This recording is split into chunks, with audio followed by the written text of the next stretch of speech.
सम्माननीय सभापति महोदय, पूज्य गुरुजी और गुरुमा वृंद एवं एठारे उपस्थित मोर छोट बड़ भाई भौणी और मोर सहपाठीगण, आज हेउची अक्टोबर मास 2 तारिख गांधी जयंती।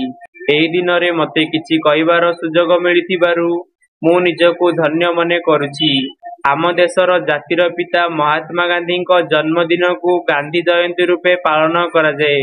तांकर पिलादिन नाम थिला मोहनदास करमचंद गांधी। से थिले ईश्वर विश्वासी, सत्यवादी एवं कर्तव्य निष्ठा। मात्र 13 वर्ष बयस रे से कस्तूरबा को विवाह करथिले।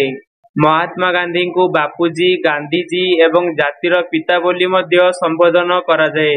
गांधीजी असहयोग आंदोलन, आईन अमान्य आंदोलन एवं भारत छाड़ आंदोलन नेतृत्व करथिले। दुर्भाग्यवशत 1948 मसीहा जानुआरी मास 30 तारिख रे गांधीजी देहांत होइथिला। एही अवसर रे चिरस्मरणीय नेता बापूजी उद्देश्य रे हृदयरु श्रद्धांजलि ज्ञापन करने सह मोर वक्तव्य शेष करुछि।